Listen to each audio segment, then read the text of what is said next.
Hello, Baker Economics students. It's hard to believe, but we are already halfway through the course. So just continue plugging away with what you're doing.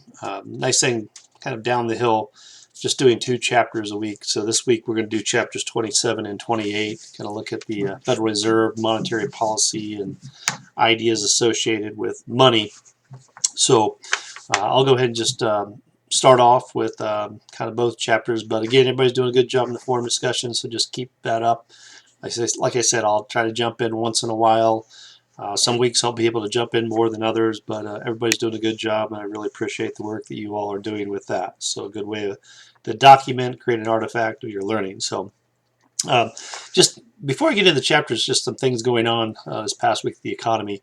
On Friday, the bond market really got pounded, and one of the things I want you to understand with like bonds, it's an inverse relationship. So as interest rates go up, the prices went down. So even looking at some of my Fidelity funds and bond funds, a lot of the bonds took a big hit on Friday just because of expectations of potential higher interest rates in order to attract more federal monies. The Fed borrows money through Treasury bills, notes, and bonds. But and plus that the lack of an approval of any type of stimulus package until after the election, that our Jerome Powell, the Federal Reserve chairman, was really concerned that nothing was done, and this may just prolong our economic recovery. So still, hopefully that markets are doing well, but still there's a lot of, as you guys mentioned last week, a lot of unemployment out there, and it hurts everyone's standard of living. So hopefully this COVID thing get figured out, and we can start moving slowly and progressively towards a more stable economy. But chapter 27 gives you some insights from this chapter. First, just like definition of money, what constitutes money. I think of money as like having a medium exchange, a store of value, and unit of account. And it really has to have all those definitions in order to truly be money. You think about if you didn't have that, you'd constantly have to be making comparisons like, well, how many pairs of shoes is equivalent to a Yugo, and how many Yugos is equivalent to a house. So you'd have to make these comparisons all the time. But the nice thing about cash, or whether it's in a checking account, that if I put it under my mattress, I know I can pull it out, and then it has that store of value, and most people accept it for immediate exchange, and I know approximately what $1 is worth, what $10 is worth, and what $100 are worth. I can make comparisons. So interesting thing about credit cards, a lot of people use them. I use them religiously, pay for everything to get some of the kickbacks. But you could say it has that unit account. You get a statement at the end of each month. Medium exchange, most places take them today. But it's really that store of value that's lacking there, because really a credit card is just somebody extending credit to you. It's creating a future accounts receivable for someone else, and the credit card company can quickly take away that credit from you, so it's not guaranteed. So it's kind of loses out in that definition. But you're going to read a lot about the Federal Reserve in this chapter. We have 2 in Missouri. The St. Louis and the Kansas City. And the Kansas city kind of looks at the west and kind of our area in Kansas, where Baker is located.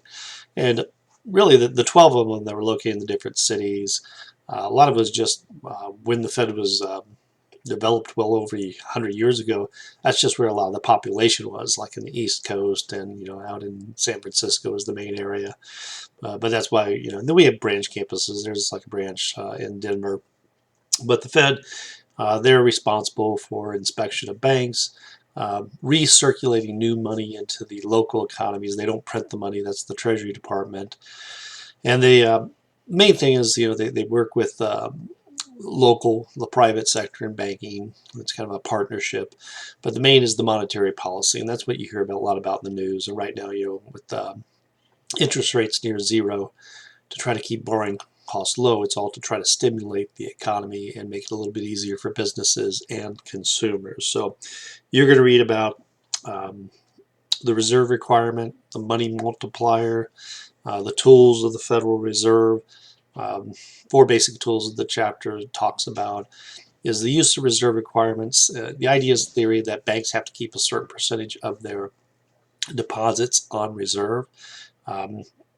your deposits are really a liability from their balance sheet. It's your money, so they have to give it back, but they have assets in the terms of loans. So if a Fed requires to keep a higher reserve requirement, like the idea of the money multiplier, if you take 1 divided by 0.10, you would get 10 if there was a reserve requirement of 10%.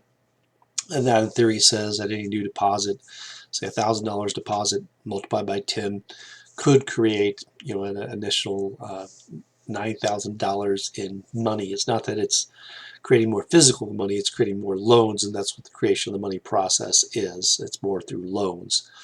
And the other option is the discount rate. The Fed charges member banks a rate to borrow, so if they raise the rates, they're less likely to borrow. They lower, they'll be more encouraged to borrow, expand loans. And the most common one is the open market operations, and that's just the buying and selling of treasury bills. The Federal Reserve has a kind of a nice system. It's the bank of the U.S. government, and they hold a lot of treasuries, so they can buy and sell those treasuries, and they do that through the Federal Reserve Bank of New York. And kind of explain the concept, I want you to think of it this way in terms of money out in the economy. So if I'm the Federal Reserve and if I sell these treasuries that I hold in the Fed to you, you are going to give me cash back. So by selling action, I'm taking money out of the economy and I'm making money more expensive. So I'm trying to contract or slow the economy down. But if I'm buying those bonds in the open market from individuals, I'm giving them cash. And as I'm giving people cash, there's more money, so the money supply increases, and that's where the interest rates start to go down. So that's why the Federal Reserve is pumping up that money supply, buying. And the fourth idea is the quantitative easing. They can also buy long-term securities, mortgage-backed securities, everything. So if they push up that price, if they go out and demand those and push up the price, then the interest rates stay low. So that's why still there's a pretty strong housing demand still, because interest rates, especially on mortgages, are still relatively historically low. So it's been encouraging kind of a seller's market. So the other area you're looking at, chapter 28, kind of deals more with the money demand curve. The opportunity cost of holding money. You're going to see this downward sloping money demand curve. The opportunity cost, obviously at higher interest rates, you don't want to hold on as much cash. But then there's different reasons why people have cash. There's one can just be from transactionary demand. I'm bad. I hardly ever carry cash in my wallet. It's more in the terms of that I have it in a checking account, and just kind of go back to other definitions of money. You'll read about that, like M1 is the basic one. It's the most liquid, and that's kind of the idea of cash and checking accounts. And we get to M2, it says it includes all of M1, but time deposits, which we call CDs, savings accounts, things that are less liquid. But getting back to money, as interest rates, the return drops, there's less need to maybe keep your money in CDs and a bank and other things. So you have this downward sloping money demand curve. They give different reasons why this money demand curve may shift. And also, you're going to have a money supply curve, which is perfectly inelastic. And think of that as kind of the Federal Reserve attempting to kind of control that. So what the chapter is going to look at is, these shifts to the money supply curve. If that money supply curve pushes out by expansionary monetary policy, that pushes the interest rates down. And it's all in an attempt to try to push out that aggregate demand curve. So it's all connected together. So and it'd just be the opposite. The economy is expanding too fast. Monetary policy would be contractionary, and they shift that money supply curve in, and interest rates would go up, and that aggregate demand curve would shift back in. They usually do that to stave off any inflation. So some of the last things to kind of wrap up, you're going to look at the idea of the money exchange, kind of MV equals PQ. M stands for the money supply, V is velocity, P is the price level, and Q, I want you to think in terms of GDP. But what the equation is saying is that the idea that if the velocity, making an assumption it's fixed, or that the quantity GDP, is going to be fixed at some point. There's only so much you can produce in a given economy. Think back to our production possibility curve. If you just keep on pumping up the money supply in order for the equation to balance, that means that the price level has to go up too. So it's the idea, if I just had like a little simple economy with you in my class, and I had a helicopter and I just started dropping money down from the sky, and everybody picked everything up and said, mine, mine, mine, mine, you all felt very rich. And let's say our economy was totally dependent on picking coconuts, climbing up trees. Well, maybe it was $5 to buy that coconut before. Well, now I'm going to say, well, I don't want to climb that tree anymore. I'm going to charge you $100. So it's all relative. The only thing that had happened was that price levels went up. There was really no change in output.